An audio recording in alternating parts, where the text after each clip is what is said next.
एक लड़का था, उम्र यही कोई 12-13 साल। उसे क्रोध बहुत आता था।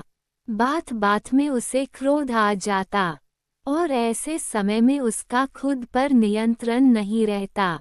कभी वह घर के सामान तोड़ फोड़ देता, कभी किसी को पीट देता और कभी इस चक्कर में बुरी तरह से पिट भी जाता। एक बार ऐसे ही खेलते समय उसे किसी बात पर क्रोध आ गया। वह बिना बात के साथ ही लड़कों से झगड़ पड़ा।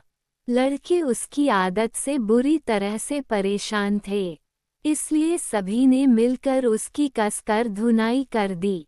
मार खाकर जब वह अपने घर पहुंचा तो स्वयं को बड़ा अपमानित महसूस कर रहा था। ये देखकर उसके पिता बोले, तुम चाहो तो अपने इस क्रोध पर नियंत्रण कर सकते हो। लड़के ने झट से पूछा, कैसे? पिता ने उसे ढेर सारी कीलें दी और कहा, जब भी तुम्हें क्रोध आए, घर के सामने लगे पेड़ में ढेर सारी कीलें ठोंक देना। ये सुनकर लड़के ने पूछा, पर कीलों से क्रोध के नियंत्रण कैसे होगा?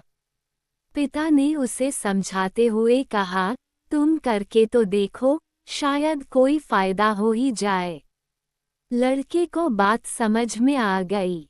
उसने पिता की बात मान ली और कीलों को अपने पास रख लिया। अगले दिन सुबह सुबह लड़के की अपने छोटे भाई से झड़प हो गई। उसे बहुत क्रोध आया। वह अपने भाई को मारने ही जा रहा था कि उसे पिता की कही बात याद आ गई।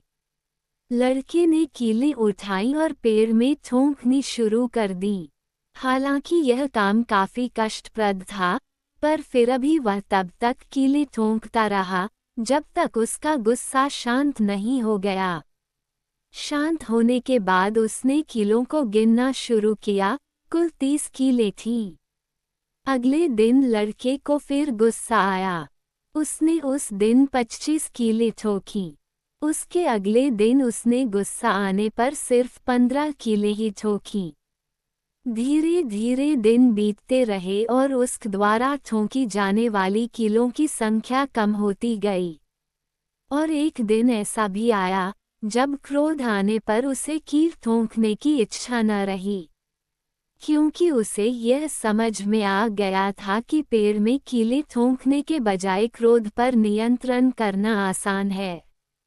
ये देखकर उसके पिता मुस्कराए और उन सारी कीलों को निकालने का निर्देश दिया। ये सुनकर पहले तो लड़के को खींच आई, लेकिन फिर उसने जैसे तैसे उन कीलों को निकाल दिया। जब उसने अपने पिता को काम पूरा हो जाने के बारे में बताया तो पिता बेटे का हाथ थामकर उसे पेड़ के पास लेकर गया। पिता ने पेड़ को देखते हुए बेटे से कहा, बेटे, पेड़ के तने पर बने इन सैकड़ों कीलों के निशानों को देखो। इनकी वजह से पेड़ कितना बदसूरत हो गया है। इसी तरह जब भी तुम किसी पर क्रोध करते हो, तो ऐसे ही घाव के गहरे निशान सामने वाले के मन पर बन जाते हैं। आप ठीक कहते हैं पिताजी, मैं इन कीलाएं के घाव को महसूस कर सकता हूँ। कहते हुए लड़के ने कीलों का डिब्बा पिता को वापस कर दिया, क्योंकि अब उसे क्रोध को नियंत्रित करने के लिए कीलों को ठोंकने की जरूरत नहीं रह गई थी।